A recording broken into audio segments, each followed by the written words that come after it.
Ce soir, Lille et le PSG font match nul. J'ai beaucoup hésité à faire ce récap, ce débrief, parce qu'en fait, je sais pas, j'avais pas grand chose à dire, parce que c'est pas un match super intéressant. Quand on regarde la composition de l'équipe, c'est pas les meilleurs Parisiens qu'on a sur le terrain. Il n'y a pas de Hakimi, il n'y a pas de Nuno Mendes, il n'y a pas de Vitinha, pas de João Neves, pas de Fabian Ruiz, il n'y a pas de Marquinhos, toujours blessé, et les trois offensifs sont aussi blessés. Donc remplacés par Barcola, Ramos et Mbaye. Mais il y a quand même un mais. Je vais quand même faire ce débrief parce qu'il y a quelque chose qui me dérange. Je vais surtout parler là d'un joueur. Mais avant ça, n'hésite pas à liker, à t'abonner et à commenter. Dis-moi ce que tu en as pensé de ce match en commentaire, si tu l'as bien aimé, si tu l'as trouvé intéressant, si tu as des leçons que tu retiens de ce match. Et on va commencer, c'est parti. Alors, pour moi, le joueur qu'il faut parler ce soir, c'est Barcola. Barcola, gère-toi. Et Barcola, tu dois être l'homme fort du PSG dans ces matchs. Barcola, c'est ton moment. Barcola, tu dois marquer des buts, tu dois être décisif. Là, t'as même pas une passe D, quoi. Là, ton équipe est remplie de joueurs remplaçants. Il y a juste Pacho Chevalier qui sont titulaires en général dans les matchs du PSG. Sinon, le reste, vous êtes tous remplaçants. Barcola, tu es le seul de l'année dernière à être le 12e homme. T'es un peu le 12e homme. T'es le gars premier à rentrer. T'es remplaçant premier entrant. Et même tu remplaçais quand Dembélé il avait une blessure face à Arsenal ou des choses comme ça. T'étais là. Tu devais être là et t'étais le 12e homme du PSG. Cette année, là actuellement, tu es le premier du 11. Là, dans cette équipe-là, tu dois être le leader offensif, le leader du terrain. Tu dois montrer que ta place, c'est pas un 12e homme. Tu dois montrer à Enrique que tu mérites ta place de titulaire. Tu dois te battre pour ta place de titulaire. C'est-à-dire, pour ça, il y a une seule chose à faire pour montrer que tu as une place de titulaire méritée, c'est de marquer. Voilà, tout simplement. On sait que tu sais faire des différences. On sait que par le dribble, et courir, on sait que tu sais faire ça. On sait que sprinter et dribbler, on sait que tu sais faire. Là, tu nous as montré ça fait une saison qu'on sait que tu sais faire ça. Mais on sait aussi, par la saison passée, que tu sais marquer. Là, la saison passée, les gars, souvenez-vous, Barcola, il était meilleur buteur pendant, je sais plus, j'ai pas envie de dire de bêtises, mais peut-être 10 journées, quoi. Et à un moment, il était parmi les meilleurs passeurs. Je crois que même à la fin, il finit un des meilleurs passeurs de Ligue 1. Barcola, là, c'est ton moment de recommencer ce côté d'être décisif, de montrer à Enrique que tu mérites ta place de titulaire. Tu dois faire gagner ton équipe. Ok, je comprends, c'est pas facile, t'as pas les meilleures conditions autour de toi. C'est pas Vitinha, c'est pas Fabian Ruiz qui te lance en profondeur. João Neves n'est pas là pour contrer, puis passer à Fabian Ruiz qui te lance en profondeur, ou alors Vitinha qui organise le jeu, qui te le passe, et toi qui ça te permet d'accélérer. Mais les moments où tu reçois la balle, parce qu'à côté c'est Mayoulou, le gars. Mayoulou, il vient de marquer contre le FC Barcelone. Mayoulou, il sait gérer ces matchs-là. Donc, ne dis pas que c'est la faute de ton équipe. C'est pas la faute de ton équipe. Ton équipe est largement compétitive pour affronter Lille. Largement. Et Mbaye, il fait une confrontation contre le FC Barcelone qui est topissime. Pour un Titi parisien qui a quoi, 17 ans, faire ce qu'il a fait contre le FC Barcelone, il a largement le niveau pour jouer contre Lille. Donc ne me dis pas que c'est ça le problème. Là, tu dois juste être décisif. On ne demande que ça. Bon, voilà, j'ai ragé un petit peu contre Barcola. Pour moi, c'est l'homme qui doit changer sa mentalité. Peut-être que c'est un truc mental qui va pas. Hein. Peut-être qu'il y a ce blocage ou je sais pas quoi. Peut-être qu'il trouve tout trop facile. Et donc, il banalise un peu ce dernier geste. Je sais pas. Mais parfois, je me dis, mais ça se trouve, ça va devenir un Dembélé bis. Ça se trouve, il va commencer à tirer à côté, à dribbler tout le monde, puis à cadrer ses frappes, mais au-dessus de cage. Enfin, on sait pas trop, mais j'espère pas. Je ne lui sais absolument pas. Je ne comprends pas ce qui lui arrive parce qu'il est largement capable de marquer. Mais il n'a pas encore ce lead offensif. Et par exemple, là, il a une action où il fait il fait quoi, 30 mètres, même plus. Il la récupère au milieu de terrain. Il fait un premier contrôle de balle. Il est assez bien son premier contrôle de balle. Et après, il se désaxe. Non mais garde ta course vers le but. Va chercher ton 1 contre 1. Il y a Boadi que j'ai trouvé très bon dans ce match, qui vient le gêner, alors qu'il était derrière lui, hein, qui vient de gêner sa course. Et Barcola qui tire à côté des cages, ça c'est vraiment dommage.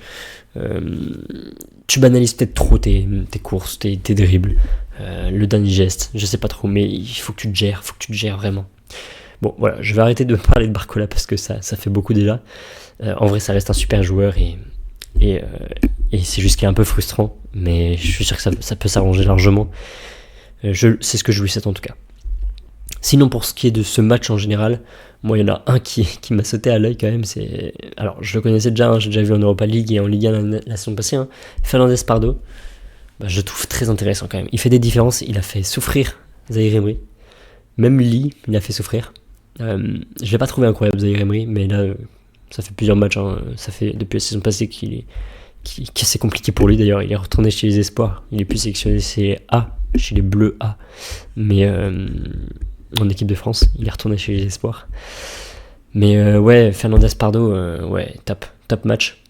Boadi, pareil. Boadi, il était super bon. André, c'est un peu coup-ci coup-ça. Il y a des moments où c'est bon, il y a des moments où c'est moins bon. Il y a des relances qui ratent, mais des récupérations qui sont bonnes. Et Ozer, ça va en vrai. Il a fait un bon match. Voilà. C'est les gens que je retiens vraiment du côté de Lille. Après, la défense en vrai a été plutôt bonne, solide. Il n'y a pas un joueur de la défense qui s'est démarqué. Mais offensivement, Meunier n'a pas été présent. A manqué un peu de présence offensive intéressante. Parce qu'il a été un peu offensif, mais voilà, il a manqué un peu ce côté offensif pour Meunier. Et ouais, Ralston, j'ai pas trouvé trop en jambes en première mi-temps, surtout. Donc voilà, ça c'est pour le côté un peu lillois. Et du côté parisien, bon c'était l'équipe BSC même, on pourrait peut-être dire. Chevalier qui retrouve ses anciens coéquipiers. Je trouve un petit peu fautif sur le but. Alors le but vient de à la 85e minute. C'est le petit Mbappé qui a marqué, qui vient se réaxer. Pacho, petit coup de retard, un peu trop loin, je trouve, le marquage de Pacho sur Mbappé. Mbappé qui feinte, qui change de pied. Donc Pacho le voit évidemment, hein, mais Pacho, un peu trop loin, n'arrive pas à contrer totalement le tir, la zone de tir de Mbappé, qui va chercher le filet opposé. Pacho, sa jambe, elle bloque un peu le reste des cages, tout ça, mais là il reste encore un petit espace, et c'est ce que je viens chercher Mbappé, et il va tromper Chevalier qui saute un petit peu tardivement. Alors c'est vrai qu'il est un peu caché. Moi je pense qu'il peut faire mieux. Je pense vraiment qu'il peut faire mieux, Chevalier. Alors je dis pas que c'est parce qu'il était ancien Lillois, qu'il a essayé le ballon passé, etc., parce qu'il adore son club de star. Non, je pense pas. Évidemment, il reste professionnel. C'est un très bon gardien, Chevalier. Mais c'est vrai que là, depuis le début de la saison, il n'est pas convaincant. Il manque un petit truc chez Chevalier. Je sais pas, peut-être qu'il n'a pas encore trouvé sa place, ou voilà, ça me dérange un petit peu pour Chevalier. Et je pense qu'il aurait dû faire mieux. Il y a Beraldo qui cache un peu sa vue, mais ouais. Sinon, la défense parisienne a été aussi solide, je trouve.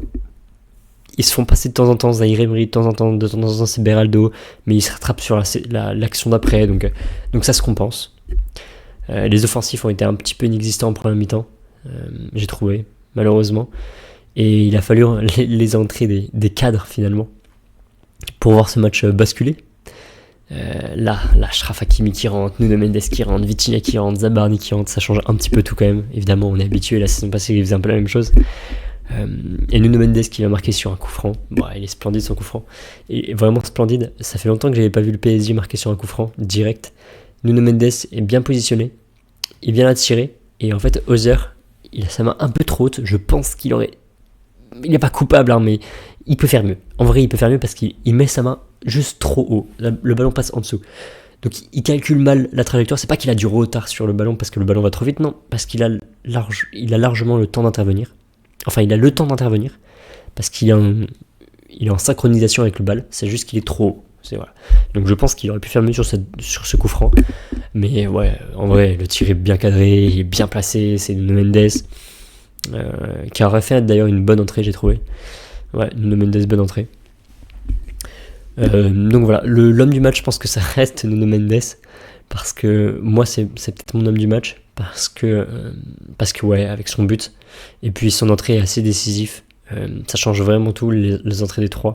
Le PSG joue beaucoup mieux, ils gardent la possession du ballon et ils se procurent de meilleures occasions, enfin de meilleures pas vraiment, mais de plus d'occasions. Les XG, ça finit à 1,44 face à 0,68. Ouais, Paris sous comment on dit, Paris sous-performe son XG. En gros, ils auraient dû marquer 1,5 but. Ils en ont marqué qu'un seul. Ils ont la possession, bon, c'est Enrique, hein, on connaît l'équipe d'Enrique. 17 tirs à 9, ce qui est assez énorme en vrai, parce que beaucoup d'occasions qui n'amènent à rien, qui sont très petits. Et comme je vous le dis, la plupart des occasions viennent de la deuxième mi-temps. Donc là, je viens de vous mettre la deuxième mi-temps. Hein. Sinon, la première mi-temps, il n'y a pas grand-chose. Côté parisien, que 4 contre 4. Ouais. Donc, quand les 3 rentrent, quand les 3, Kim Mendes et Vitinha arrivent, ça change vraiment tout. Hein. C'est plus du tout la même équipe. 5 tirs cadrés à 3. Voilà, c'est pas un énorme match. Il n'y a pas eu de grosses occasions en vrai. 2 occasions de but, dont Barcola, qui rate. Malheureusement, j'ai trouvé que...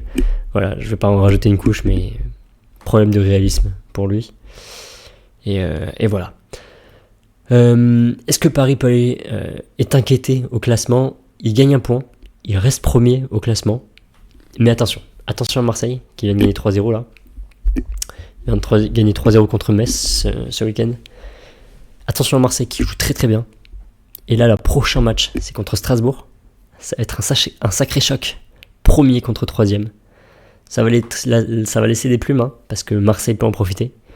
Que ce soit Strasbourg qui perd ou le PSG qui perd, Marseille peut en profiter pour mettre de la distance. Donc voilà, je vais m'arrêter là. La Ligue 1 est intéressante à suivre parce que le top, le top 6 est très serré, hein, 3 points d'écart entre le premier et le 6ème.